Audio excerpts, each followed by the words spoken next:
Today's webinar is titled Exploring the Impact of AI in EMS Education, presented by Thomas Nagel. I'm going to pass it over now to our presenter. Thomas, thank you so much for being here with us today to share your knowledge and experience with us, and we look forward to the presentation. Thank you very much, Rio, and thank you to all the participants that took the time out today to join. I'm really excited about this. It's kind of turned into a passion project. And of course, I know it's a really hot topic. I don't think you can attend a conference in really any discipline now without this topic coming up. So I hope I have a little bit of a unique spin on it today. And my overall goal is to give you all as educators use cases for this. And I know it's via chat, but I'd love to have some conversation and participation during this. Really interested to learn from you all and hear how folks are using this. And of course, can't discuss this topic without looking at the ethical side of it. But I think it gets a bad rap. So my hope today is to not only talk about the negative sides, but really it's coming whether we like it or not. So how do we as educators embrace AI and use it to the best of our ability and equip and empower our students to use it as well? A little bit about me. So my name is Thomas Nagel. I'm the program director for the Center for Pre-Hospital Medicine of Atrium Health here in Charlotte, North Carolina. And we're getting a little bit of brisk weather today. The threat of snow shut our city down. So I saw some folks from Chicago, and this would be nothing for y'all. What you'll learn today. So one, how AI is already being used in EMS education. Again, big picture for me is to give you some real world use cases and applications for both you as the educator and for your students. And the meat and potatoes of this is really giving you some live demonstrations. I think that there's so much out there too. Even myself, I try and keep up with it. It's hard to even track down, what's applicable and how can we use it. And the learning curve is steep right now. But like I said, it's turned into a passion as I saw just multiple use cases for us. The next, of course, are the benefits. We'll discuss the challenges and ethical considerations of AI. And that's the part two where I'd really love to hear from you all. At the end of this, too, I'll make sure that I have my contact information, and we'll certainly try my best to monitor the chat to answer questions as well during it. But would love to connect with you all. So please feel free to comment in the chat and connect afterwards. So AI and EMS, it's revolutionizing how we teach, how we assess people, and really a big use case I've found is patient care simulations. We now just have a plethora of access to creating stuff on the fly that can make our training more immersive than ever. And I've seen so many developers and simulation companies really jumping on this bandwagon. I think we're at the precipice of a major change and revolution in simulation as a whole. So why does it matter?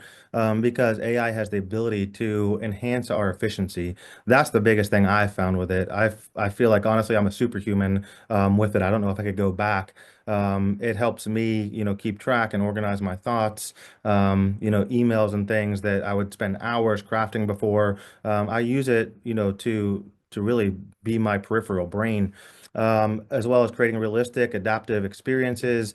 Personalized learning is a huge thing, so we can tailor and give individualized education to our students.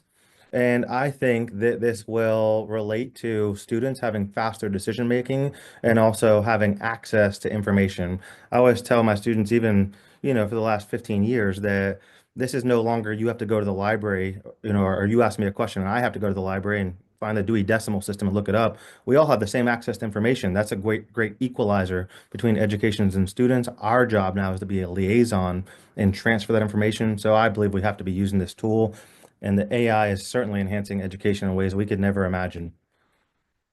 So a few things for us. How is AI changing the game? And several of these things I hope to demo and give some use cases for. First is, of course, course development and management. With online learning management systems, I've seen several that are integrating AI into their platforms, as well as just schedules and some of the mundane things that before might take us a long time. Using AI properly can assist us with that, including lesson planning, daily tasks, and scheduling, custom exam generation, which we'll speak about this, of course, that always comes with the caveat of ensuring that AI is not hallucinating, is the term often used, and that we validate the sources. But I found that it's becoming a lot more reliable rapidly. Of course, smarter assessment and direct feedback to our students, simulated patients, as I mentioned, we'll talk about today, and then even automated grading which again can assist at giving personalized feedback, developing rubrics, and that sort of thing. For students, the best use cases I've seen so far are AI generated notes and summaries. Students having adaptive study plans that meets the needs of all types of learners. For those that are hands-on, visual, and now with the simulation software, even the kinematic learners. Text-to-speech transcription, which this is something that honestly I've had to change my mindset around. We don't allow in our program audio-visual recording without consent from the instructors. But myself, I've used it a ton with some applications and new pieces of even hardware. Example, I don't mention it here specifically, but Plod Note and several things like that that can record hours of lecture and transcribe it into easy to digest summaries. Students can use this again for study schedules and reminders. Apps like Quizlet have AI integrated, which can be sometimes the bane of our existence if we're honest. But as long as they're used properly with flashcards and quiz generation, it's all the more resources they have. And then interactive podcasts, which is something we'll talk about today, and one of my favorite new AI tools, I'll go into depth and show a demo on, which allows you to generate seemingly lifelike, almost human sounding podcast you can now interact with. So I'll jump right into kind of the meat and potatoes, like I said. The things I want to talk about today and show you just some examples of, and there's many different products, I'm sure, and I'll just highlight a few. And just for, I guess, the legal terms, I have no disclosures with any of these companies. I have and do use all of the things I'll show you today relatively frequently, and I'm trying to integrate them into my own program.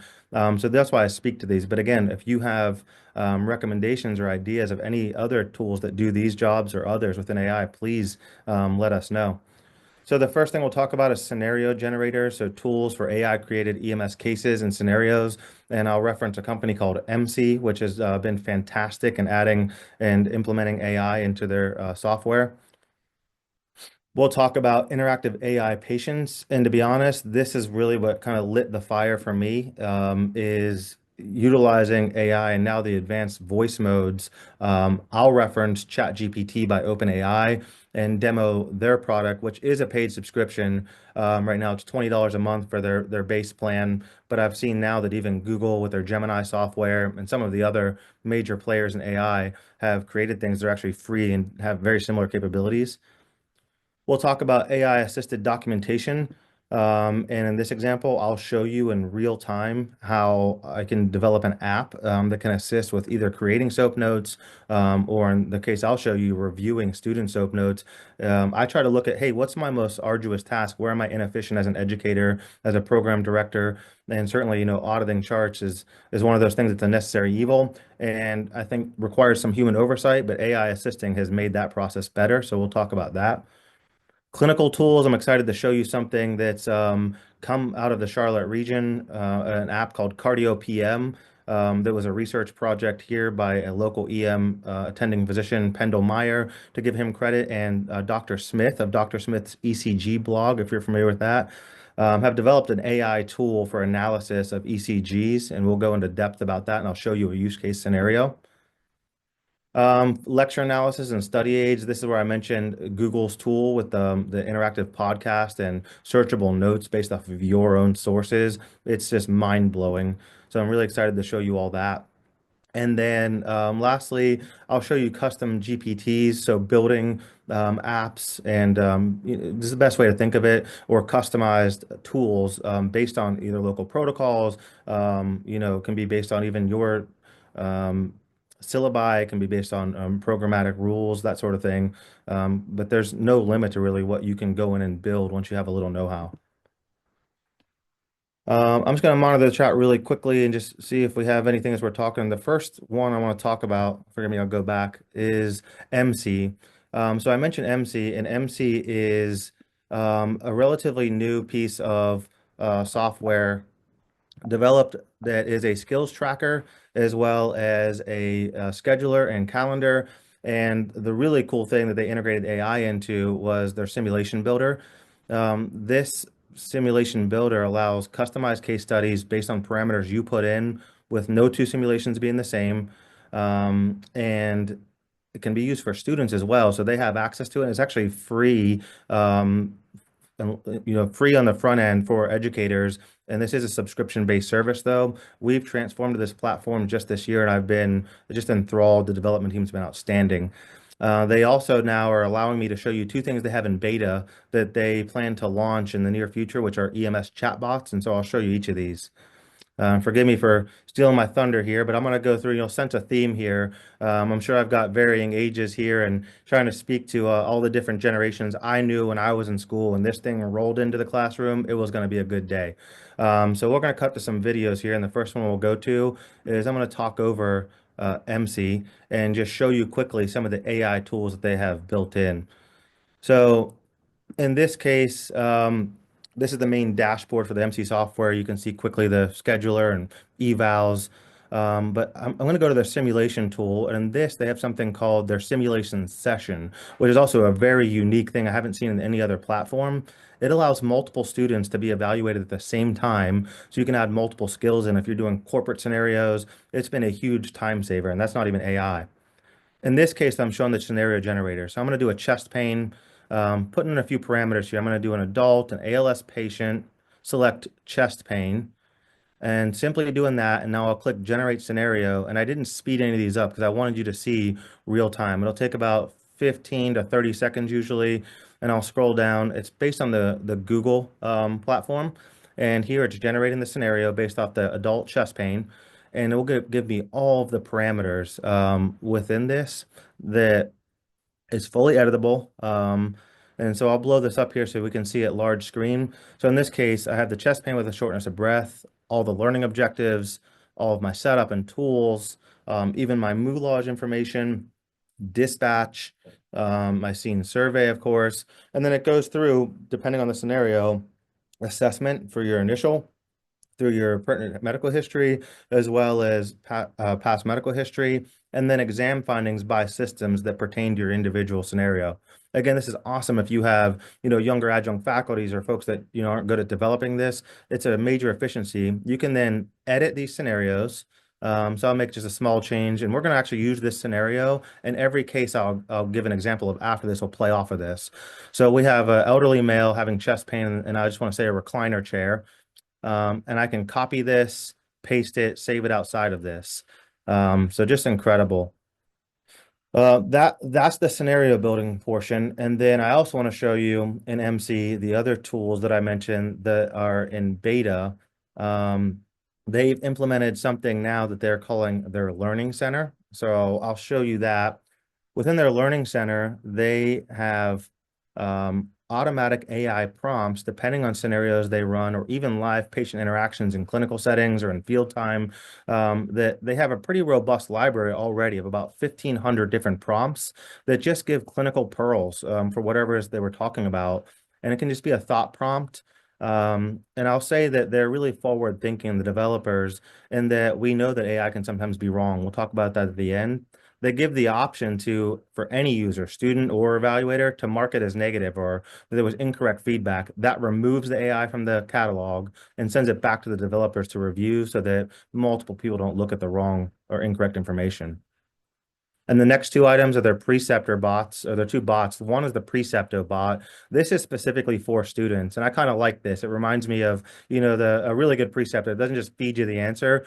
And so in this case, we'll do two examples. What is a bundle branch block? If I ask this to the preceptor bot, instead of just giving me the answer, it'll kind of take me on a thought trail. And forgive the cover there, but that's a great question. It says, let's explore that. To start, can you tell me what part of the heart you think the bundle branch would affect? And so in this case, ventricular. And so it goes a little further. You're correct. The ventricles are definitely involved. And again, we'll continue down that path until you get to the answer.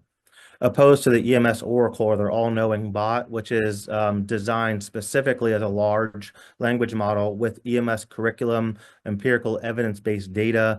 If I ask it the same question, it'll give me very thorough context, including clinical findings. There you're seeing it talk about right and left bundle branch blocks, how to identify those on ECGs, and then even goes into depth about the implications for EMS. And right now, all of this is included, or will be included, these beta features in their standard packages with their tracker and scheduler software. So huge shout out to them. And again, just have been super impressed about the responsiveness of their developer team. If we have issues, their team is very quick to respond and adjust, and they really have a product that's designed with educators and students in mind. So I'll list a link to all of these products at the end. Actually, I have QR codes so that you can review all of these on your own time, and happy to answer whatever questions I can or point you in the right direction. The next thing I want to look at, and this is honestly, like I said, what fueled my fire is I just was sitting there one time messing with it, and I use ChatGPT as my primary large language model. And I do personally pay the $20 subscription and find value in that. And just about 6 months ago, they released an updated voice mode called Advanced Voice Mode. And I just got a bug to go, you know what? I wonder if this could like simulate a patient because it can do accents and that sort of thing.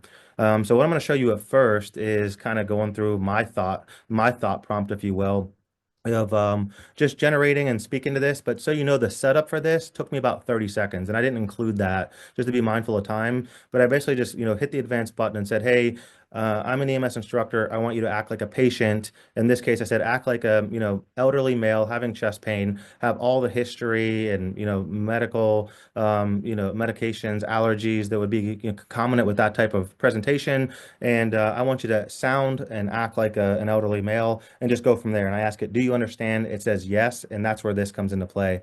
I'll play this for about My 15 to name's 30 Thomas with seconds. Medic. You called 911 today. What seems to be going on?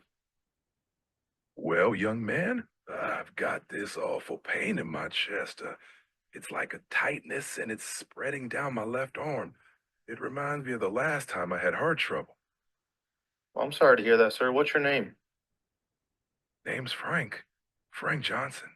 This pain is really getting bad.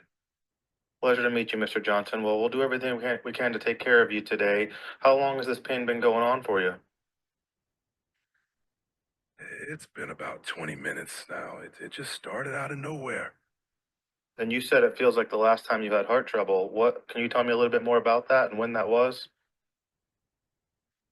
About 10 years ago, I had a heart attack. They put in a stent and I've been on medication since.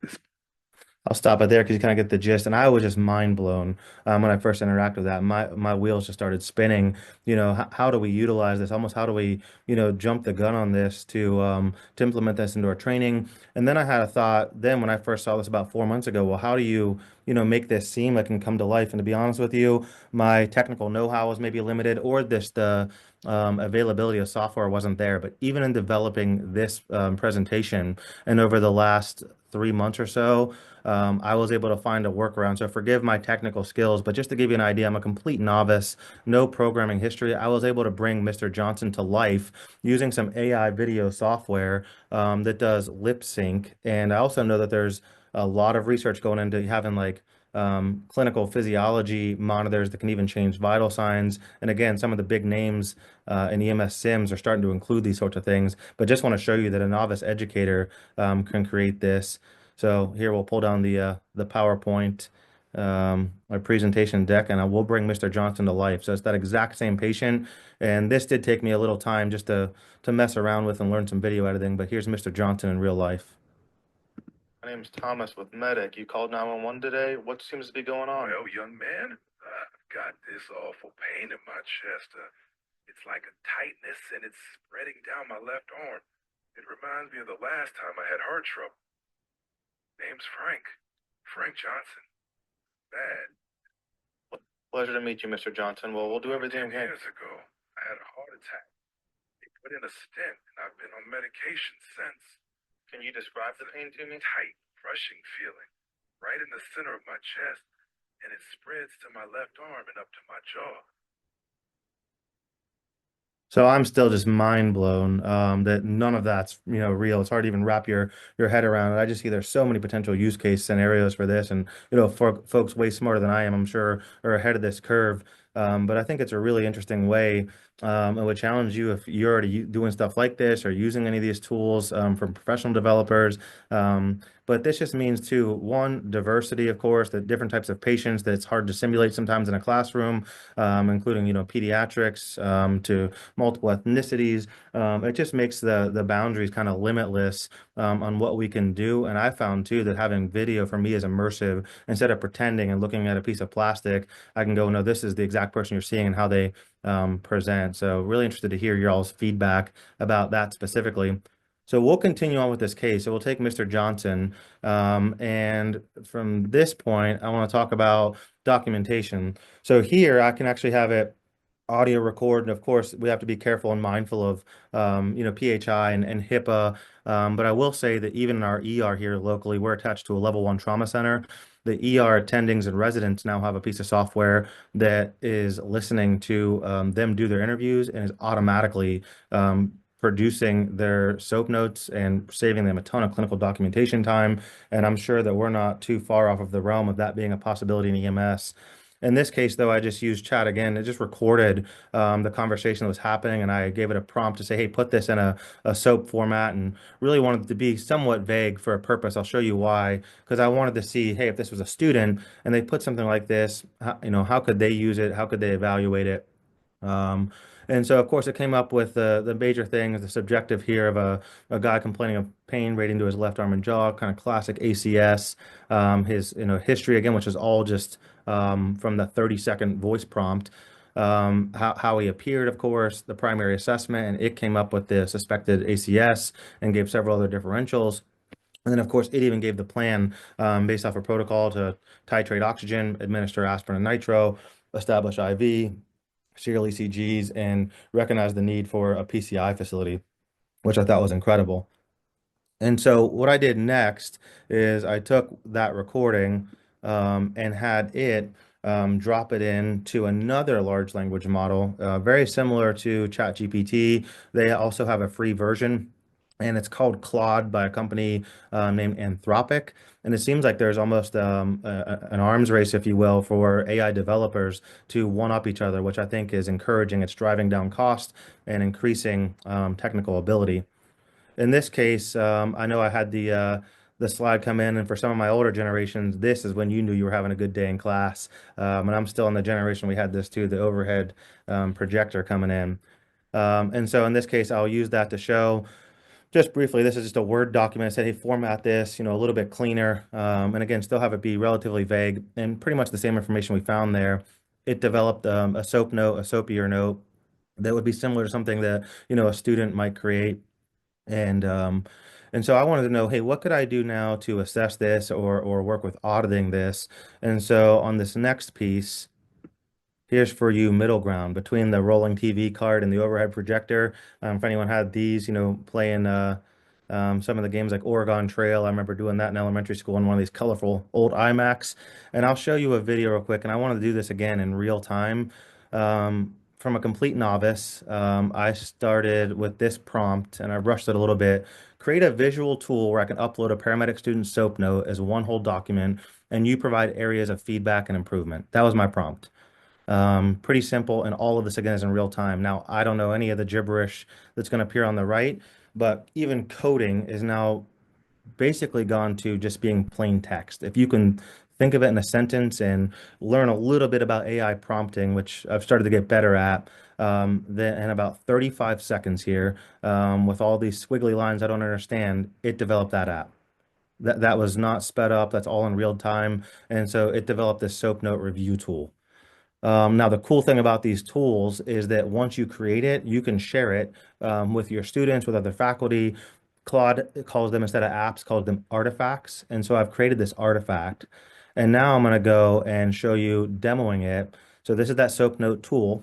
And I'll take, copy, and paste that Word document SOAP note that we created for Mr. Johnson, drop it in here, and that's all in real time again.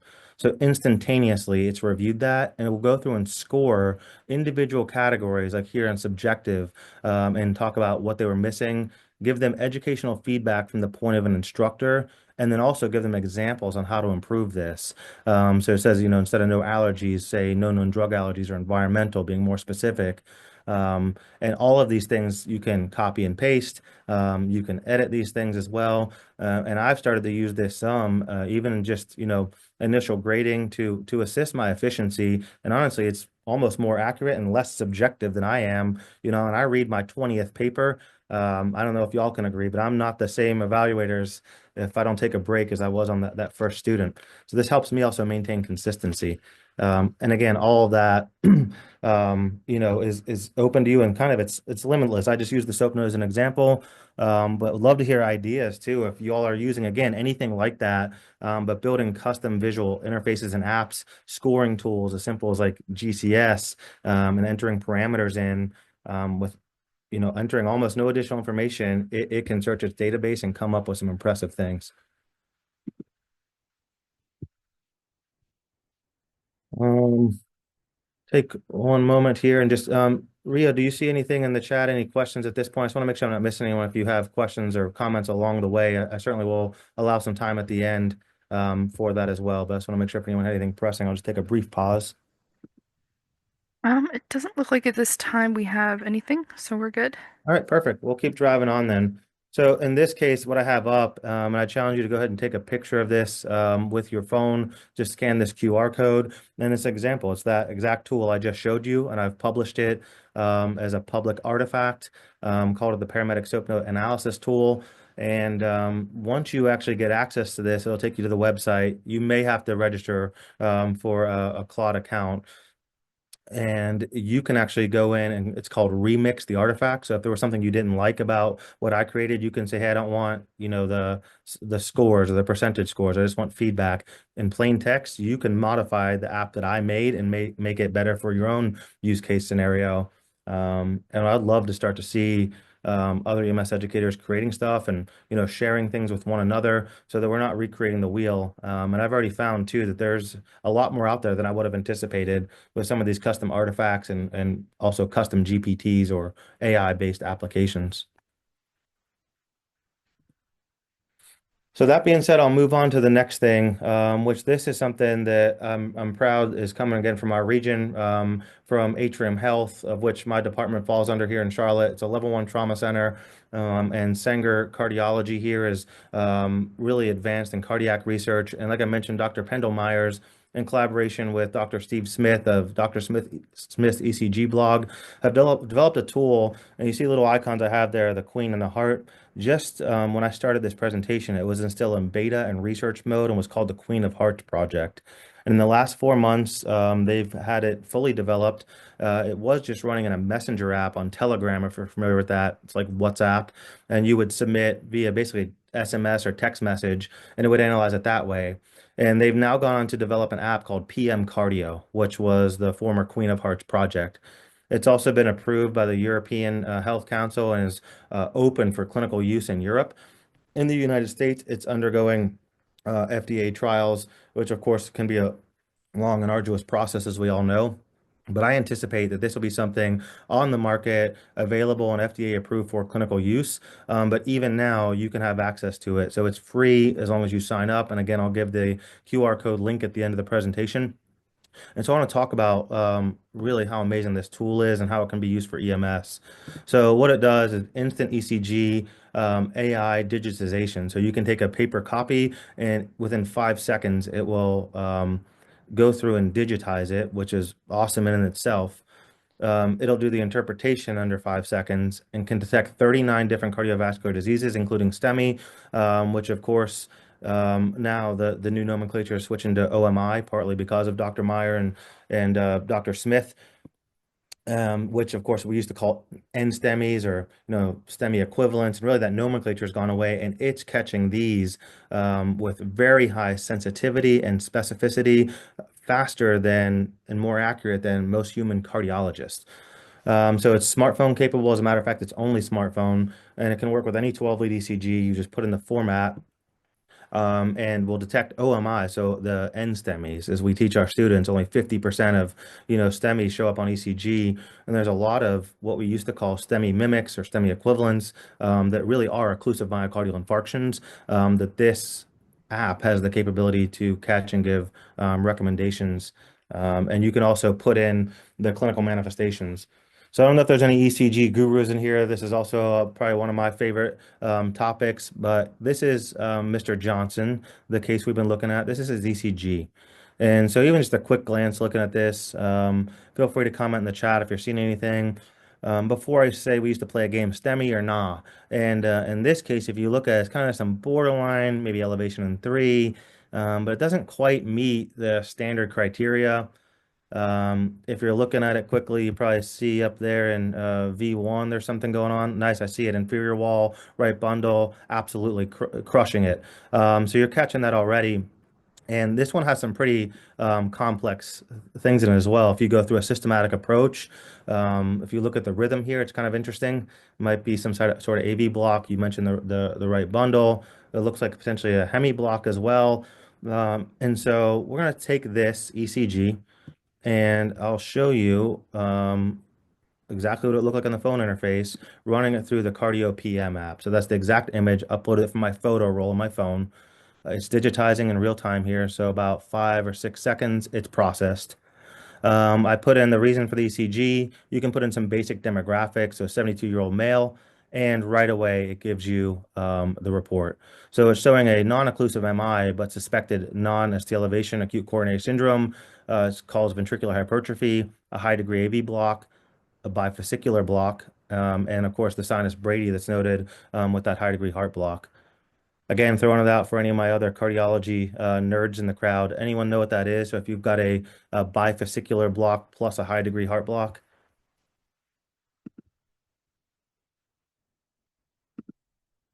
it's going through here and recommending, and says recommendation for immediate PCI facility.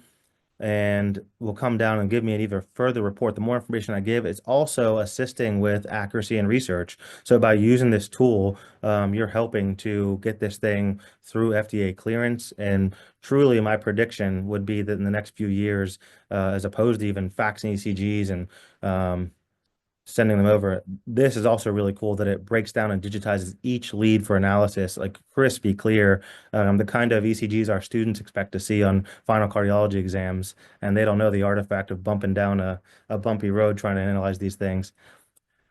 So again, in real time, best use case for that. And so the answer for that too is a trifascicular block. So a third degree block with a bifascicular, pretty critical patient.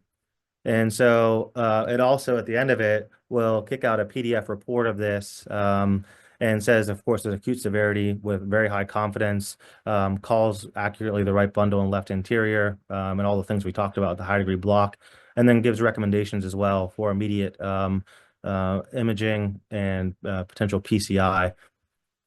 And again, not to speak for Dr. Meyer, but his belief is that this would be a game changer for our diagnosis.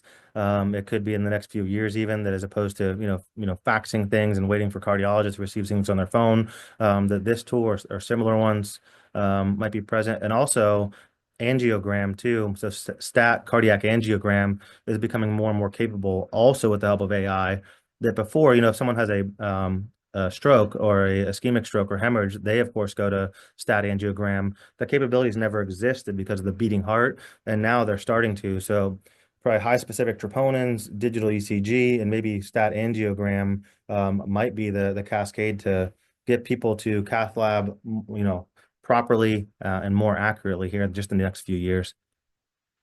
So really interesting to see how that all manifests. So the next thing is probably one of my favorite tools, and it's the one that truly just blew my socks off when I started interacting with it. And honestly, I'm trying to put it into my day-to-day practice more often. And so it's a product by Google. This is absolutely free, called Notebook LM. And so you can simply Google Notebook LM and it'll bring you to that site. If you have a Google login, you can use it. And so what this tool does, and I can talk about it, but I'll show you here in a video, is interactive AI-powered notes that you can search, and these are all based off of sources that you upload, and the sources can be a PDF file.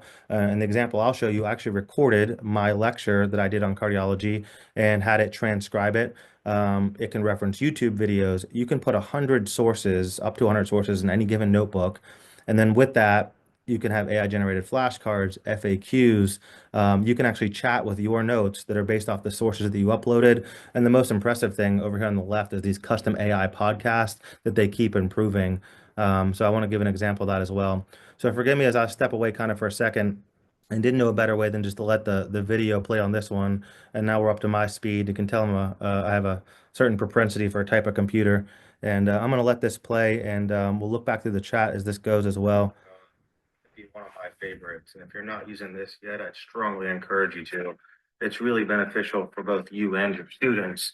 So this is a product from Google. It's free and it's called Notebook LM. You can simply enter it into Google and it should come up and log into your Google account.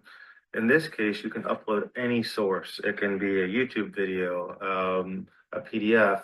And the one I'll show today was actually a recording of a lecture that I did on advanced 12 lead assessment techniques.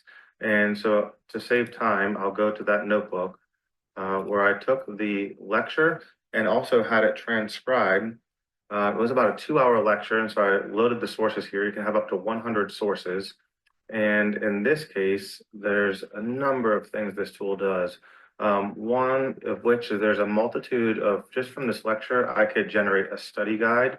And I'll show you that here momentarily, a FAQ sheet about the lecture, a briefing document, and then also a timeline. And so I've pre-generated these, but I'll show them to you as they kind of create to show you how quickly they are.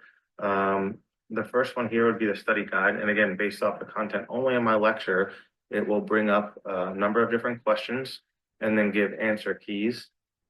And we'll further come down to essay questions. And again, even prompts, and includes a glossary of key terms of what was discussed. Other options are, this is the briefing document. So it's basically a summary of everything that was discussed here in sequential order. Talking about here, I went through ischemia, interpretation, and placement, contiguous leads. And the other two, one is just a detailed timeline that talks about it. If you put a PowerPoint in it, it'll go chronologically and walk you through that. And then last is a frequently asked question portion, so an FAQ. Again, based on everything that was discussed. What an incredible tool for our students to develop notes from, and again, talks about the process that I've given in that lecture. But the most impressive part is yet to come. What they have now is a feature called Studio, which here it's going to load what sounds like a real podcast between two human speakers.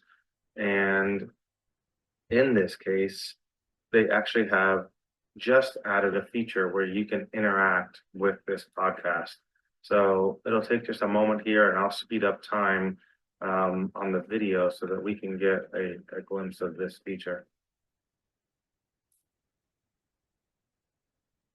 So here we'll begin the podcast. Right, deep divers, buckle up, because today we're tackling a topic that's, well, kind of vital. Cardiology. Literally life or death, right? No kidding. One of you sent in this recording Oh yeah, I remember that one. of what sounds like a cardiology lecture, probably for paramedics. And let me tell you, my first thought was, time to dust off the medical dictionary. It was pretty intense, a super in-depth look at how to read ECGs, specifically when you're dealing with a possible heart attack. And they just crammed so much info into such a short time. But here's the thing, the expert in the recording, they've got this like almost dark humor thing going on. That's fair. You know, keeping it light while talking about some pretty heavy stuff. It's that emergency medicine vibe, right? High stakes, gotta think fast, and maybe a little bit of gallows humor to keep you sane. But underneath all that, there's this incredibly solid foundation of knowledge and skill, and that's what we're gonna unpack today. Okay, so before we get lost in the world of squiggly lines and heart rhythms, let's make sure we're all on the same page about how this whole heart thing actually works. Can you give us a quick anatomy lesson, especially about a blood supply? Sure. So imagine the heart's like a house, right? And it's got this intricate plumbing system. The main pipes are the coronary arteries. We've got the right coronary artery, RCA, the left anterior descending artery, LAD, and the left circumflex artery, left circ. Okay, got it, the big three. And then these big pipes branch off into smaller ones, like the marginal branches, each one supplying a specific room, or in this case, a section of the heart muscle. And I'll chime into the Someone wants to conversation. join. Hey, go for it. Did the instructor also mention that there was another one of these vessels called the diagonal branch?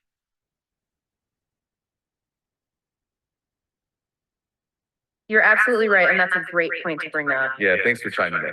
We were focusing on the main arteries, but there are like these important smaller branches, and the diagonal is one of them. Okay, so where does the diagonal branch fit into the picture? Well, it usually comes off the LAD, the left anterior descending, so it's kind of a sister vessel to it. Ah, I see. So it's like another pathway for blood to reach the front of the heart. So I'll pause there. But again, curious to know if anyone's already using this tool. And of all the ones I'm showing, I really highlight this one, and just have put so many samples. And I'm just blown away each time how they're able to break it down. And I actually honestly take notes from some of this and, get an idea on better analogies. I've used it for my own understanding of critical concepts. And I find as an audio learner myself, primarily, that this really helps me digest information. And then I can go back as well, and I didn't really show that in this video, but search throughout any of those things and ask basically this notebook questions based on all the content that I've added into it. So would love to hear if you are using that already, what your use cases are, and if you try it after this, what your thought is or what you gain from it. My big hope really in all of this is to network with you all as my peers and colleagues to continue to learn how we can apply AI. So the last part of the demo I'll show kind of goes back, and I'll utilize ChatGPT, like I said, as just my primary favorite just by choice, and just show a couple ideas too that you can enter in individual documents to it as well. And this feature has been there really since the origin of it, and they call them custom GPTs. I do believe this may have to be on the paid subscription, but even like I said, Google and Claude, these other big names have some of these same capabilities, where it's basically instead of when I ask it a question, it's searching just the large language model and pulling up information. It's searching a knowledge base. So I'll show you here that I put in local regional protocols, and I want to ask it some questions. And I just did it on type here, but you also have the ability to do it with voice. So I could have asked any of these questions here on voice and gotten a pretty rapid response, almost as quickly as you first saw when I was making the audio for the Mr. Johnson case. So I'll give a couple uses on this, and here we'll go to the iPad. And here I will just show my first thought prompt to it.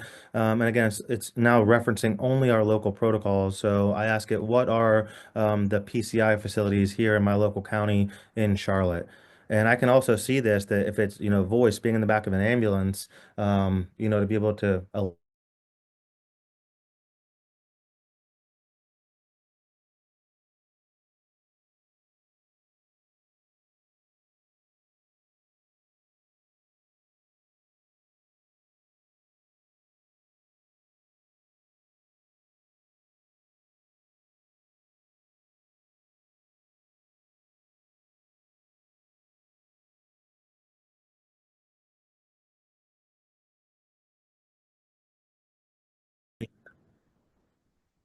off of the Mr. Johnson issue is that what's the volume of epinephrine for a 7 kilo neonate? And again, based off protocols, just how quickly it can do medication math. And I've done this with advanced things like, even pressors, asking it for a weight-based dopamine infusion, and it gives it very, very quickly. And that's probably another passion, is just med math and being accurate, which I think is a major pitfall still in all of medicine. So as a backup here is able to give me the correct, concentration, weight based, and then comes up with the correct answer of 0.7 mLs of epi 1 to 10,000 Q3 to 5. And these things too, you can build with, even more robust context for it to refer to. So that's just a few examples too at the end of just other customized GPTs, entering protocols. I've even entered some for assistance with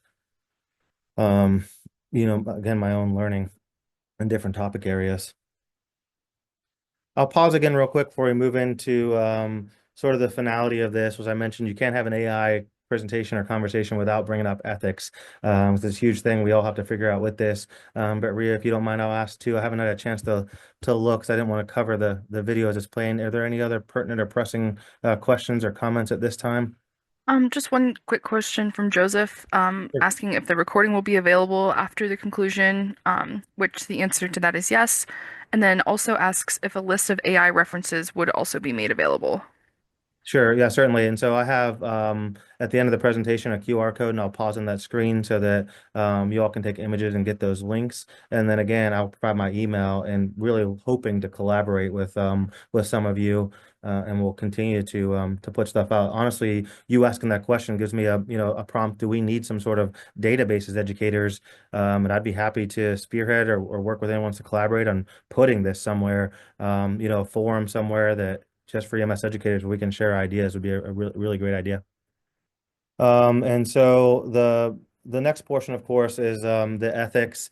And so key challenges and responsibilities was a major factor in this because there is a huge responsibility, I think, that comes with using a new tool. Is sorting through one bias and accuracy, which is always a potential issue. And I've seen over time that these LLMs have become far more accurate, but they can reflect some biases, especially if they're using source data.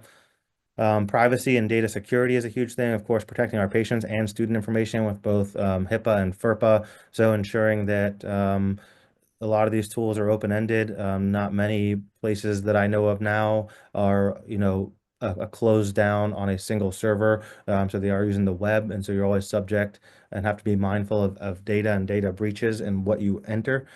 Of course, AI versus human judgment. So it's a tool and, of course, not a replacement for providers.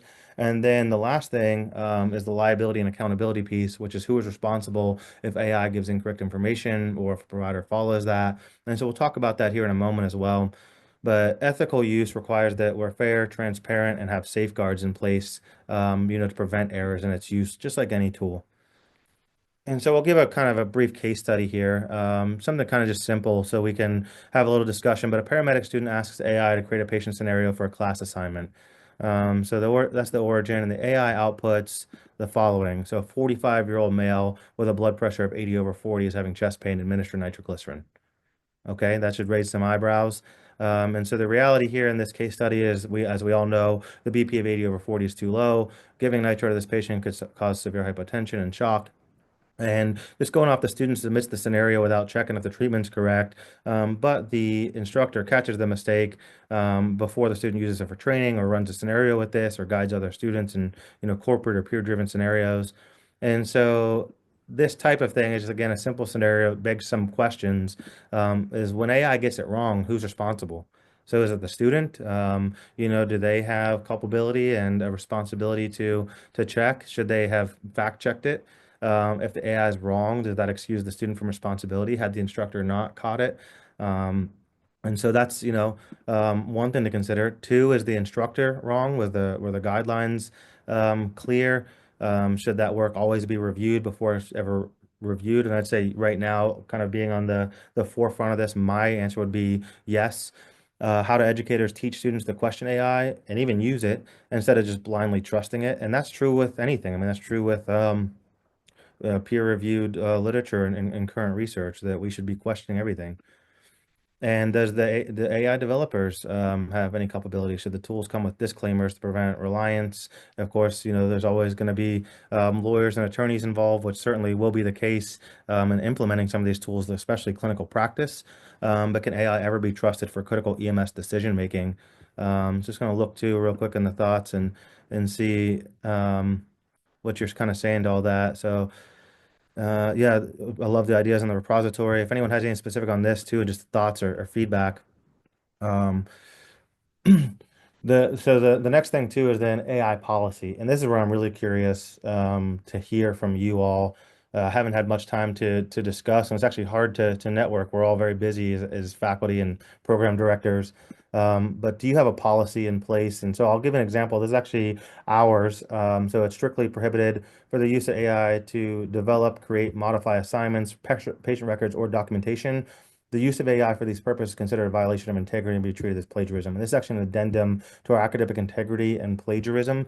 And the funny thing about this, don't tell on me, but you know who wrote this, right? Uh, AI. So it's kind of like, I'll show you who's sentient here, computers. When the AI writes a policy against itself, I find a little humor in that. Um, but the responsibility too. We as instructors have it, but we also put it on the students as their responsibility to ensure their work is original and not generated by AI.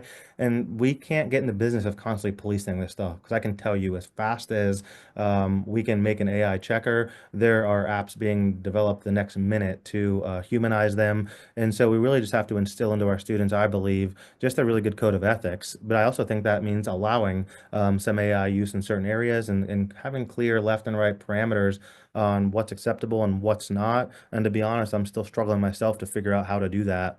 And in this case, too, just an example violations for this, again, are the same as really the plagiarism. So disciplinary action for us for assignments, patient records, and documentation. And I think now that even at a assignment detail, we would give very clear parameters if AI was used, how much, and what the rules are.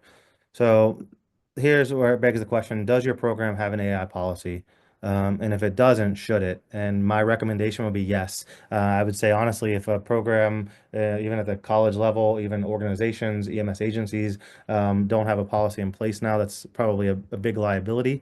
And like I said, there's no stopping it. Um, so in that policy, is AI allowed in assignments, documentation, scenario creations? Are they required to verify content? And if so, how?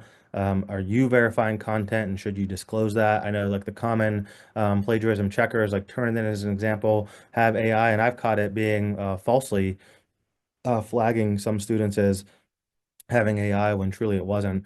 I've seen a lot of things too, just in just educator forums about, tricking and policing folks to do that, like having hidden words in the same colored text, like hide the word giraffe in white. And if you see that appear, I think also the biggest thing for me is I've seen them, I've seen their writing. It's knowing your students well, and I go, did you say that, or could you explain that back to me? But again, I don't want to be in the business of policing folks.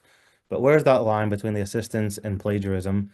And then again, what do you allow? So I tend to, want to make policy and guidelines and find use cases for some of these tools for study guides and lectures, brainstorming. But I would not allow it for like patient reports or documentation. And that opportunity is out there. There are certainly tools that will create things, and I could tell chat right now, make me a soap note for a 72-year-old male and give it a template, and it will do it better than I could create. Clinical documentation, of course, and then decision making should be a no-go at this point in time. But if you're willing and able to share your AI policy, this is a personal ask. Please email it to me if you're authorized to do so. I'll have my email at the end of the presentation. I would love just to review those. And again, to that idea of just having a touchdown place where things can be shared. And Rio, certainly if NAEMSE is open to even hosting something like that, it might be a great forum. So Absolutely. so here just then with that, I'd love to hear how you all are addressing the issue and just share ideas together. So in conclusion, the future of AI and EMS education, so it enhances learning, training, and decision making, but it doesn't replace critical thinking, and that's huge.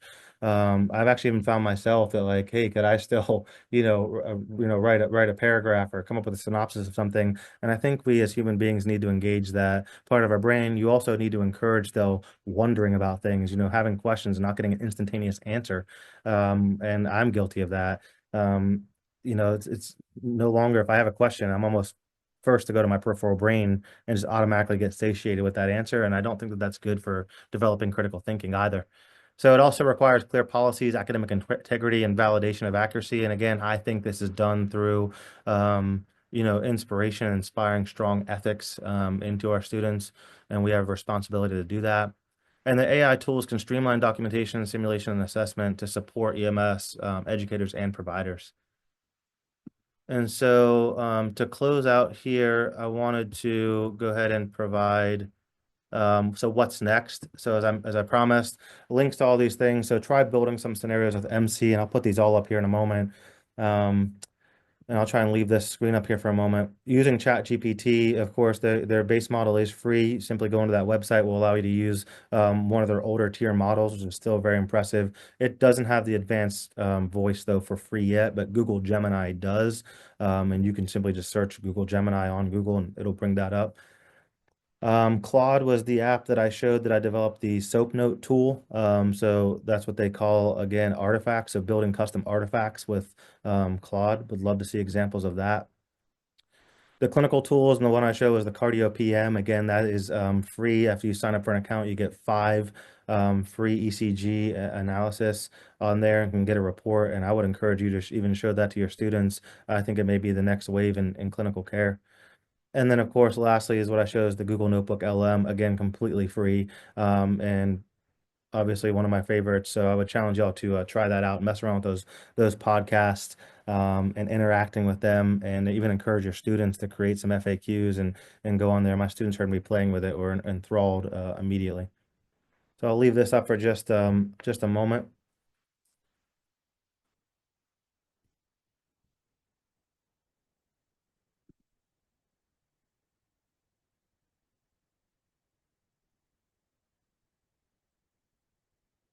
Yeah, Drew brings up, and thank you. Drew has actually also been involved with that program, that there is a paid version, of course, for PM cardio for enterprise use too, which can allow licensure for that. So certainly feel free to reach out and I can connect you on that end as well. Thanks for submitting that, Drew. All right, so I'll move on again in the YouTube here, and I can see if I can't get it to Rio to also provide these via links if that's easier for anyone. But I want to open up now a few minutes for any questions, comments, or if anyone has anything they want to share about current use cases. I'm sorry I had to speak fast. Again, I was very excited about this topic, and within an hour, there's probably 20 more things I wanted to show you in this time frame. But so I'll review here through the panel. Saw some people saying that they've used the Notebook LM.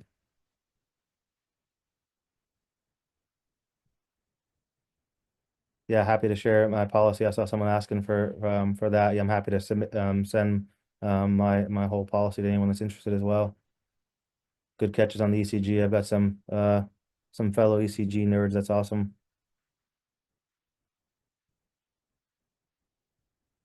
Kind of hold just for another few moments here. If anyone has any questions, feel free now to drop them in.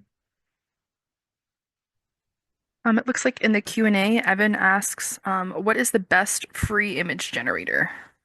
So that's man, that's changing daily. So it's hard. And that's actually something I didn't when I first originally thought of this. I'm like, maybe I'll just have a ton of AI generated images. So again, you can hear I have just a personal bias towards chat just because I use it, and so their Dolly feature on there is really good. Their Sora video they have on there as well. But now Google's getting very impressive.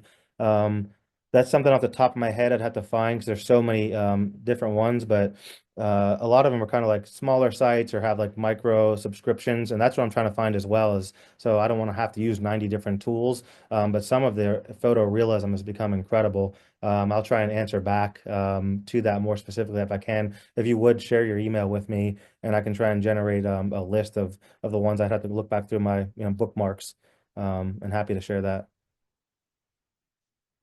Thanks, Bruce. Thanks to have you in attendance. Any trainings to try and develop this in the classroom? What would be the next step? So one, I think, is just getting familiarization.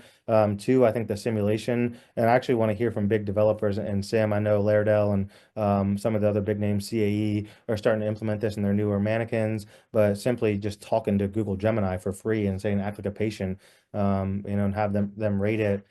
Show your students Google LM. I mean, take a moment and pause and have a discussion with them. Ask them if they're using it. So last week I saw something. As a matter of fact, a student came to me and thought there might have been an integrity violation and showed me, hey, this looks very similar to the quizzes we make. When I looked at it, again, I'm just getting pretty good on detecting, AI writing. I said, no, I think what someone did is took their notes, and I even spoke to my class. And I always said, hey, 2 things you can't do. You can't out meme me. I'm 50,000 memes ahead of you and everyone else, even this current generation.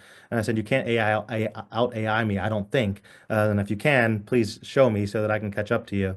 But I said, I allow you guys to do this. And I realized I'd never taken the time to have the conversation. So to do that, I think that's where you start. Talk to your students, see what they know, see what they're doing. They can probably teach you a few things, and don't make it seem like it's always such a negative thing or closed off. Thanks, Drew. I appreciate that. And thank y'all. Thanks, Stephen, Tracy.